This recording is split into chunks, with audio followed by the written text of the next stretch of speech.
Reactive training systems. So let's talk a little bit about deloading. I mean, deloading should be simple, right? Basically, it's taking an easy week in training every third or fourth week. Well, it turns out that that's more of a caricature of deloading than an actual effective training strategy. So, what is an effective training strategy for deloading? Well, it turns out we need to answer two questions to really get at the core of this issue. We need to know when we should deload and what an effective deload should be like. So as far as when should you take a deload, the timing varies from person to person. And that makes sense, right? Because if you look at the individual responses to training and how people vary in their adaptations to a training cycle, it only makes sense that the frequency with which they need to deload would vary as well.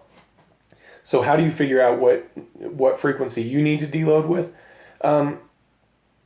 The brief answer to this is that you need to look at the patterns in your own training. When you're training, you're in the middle of a training block and it's going on and on and on. At some point, there's going to be this week of training that happens where your performance is going to be drastically worse than normal for no obvious reason. It won't be illness, it won't be excessive fatigue or anything like that, just it's a major performance drop. Some people will experience it more as, instead of it being a performance drop, it'll be like a sudden spike in the levels of fatigue that they're feeling over and above what they would have predicted from the training. But the idea is the same, that there's a sudden, for the most part, unexplained downturn in the training outcomes as a result of this training block. Now, what you do at that point is you look backwards and you say, okay, when is the last time I had a deload or a transition phase or whatever you've got, and how long has this been? And that length of time is going to dictate roughly how long your training blocks need to be.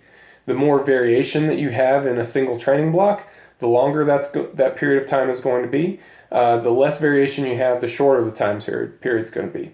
So that period is going to be fairly specific from one individual to the next.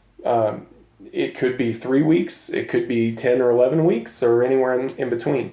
I would say that most often, most of my lifters are right around 5 to 6 weeks most of the time. Now that depends a lot on the amount of variation that's included in the training.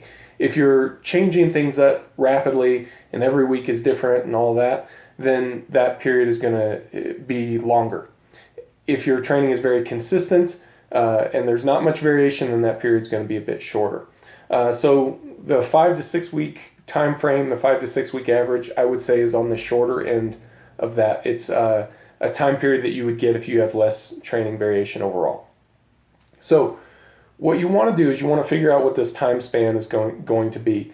And unless you start changing things like rapidly changing your training volume, drastically changing your training volume, or changing the amount of variation, changing the frequency of the microcycles and things like that, this is going to be a fairly stable time period for you. Of course, you're going to want to look at it over time. You don't want to just measure it once and then forget about it forever. You're going to want to look at an average and see what is typical for you as a lifter. Once you've established how long your training blocks should be, now you know the frequency that you need to deload. For you as an individual, it may be 3 weeks, it may be 7 weeks, it may be 10 weeks. Or I've had one athlete go 11 weeks, and that gets to be cumbersome to have training blocks that are that long, but that's maybe another topic for another day. Once you've established how often you need to deload, now you need to figure out what you're going to do during this deloading period. The first thing that you need to do is to reduce your overall level of fatigue. You've got to reduce the training stress enough so that your overall fatigue levels go down. The second thing that you need to do is to maintain your strength as much as possible. You should know and expect that your strength will go down a bit during deloads. And yes, of course, I've heard of instances and I've had instances happen where a lifter will deload and then come back stronger. And if that happens to you, that's great, but I don't think it's something that you should count on. You should expect that, hey, I'm doing less work, I'm recovering, which is the point, but I want to maintain my strength as much as possible with the expectation that it's not going to be perfect. So you're going to lose a little bit of strength, and that's okay. This is a, transition from one training block to another. This is not a pre-competition deload.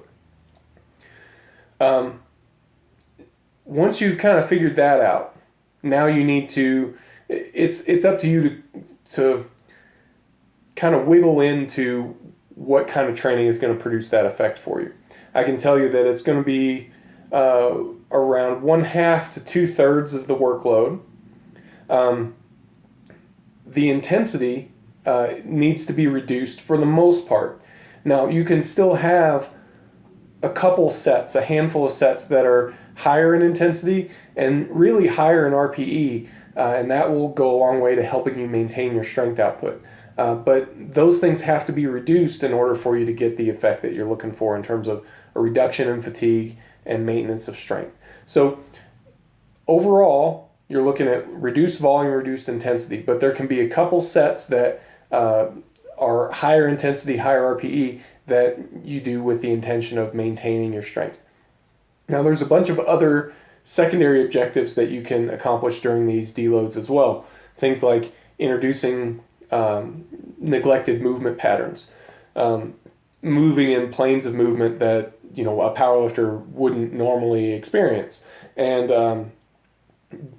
doing different modalities for different effects. So, for example, you could change the tempo of your work if you're trying to better balance the elasticity of the tendons or something along those lines. So there's a lot of different things that you can do during deloads that won't take away from the specifics of reducing fatigue and maintaining your strength, and basically priming yourself for that next training block.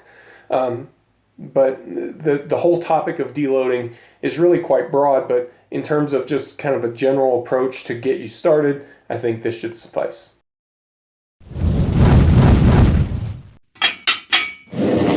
Reactive training systems.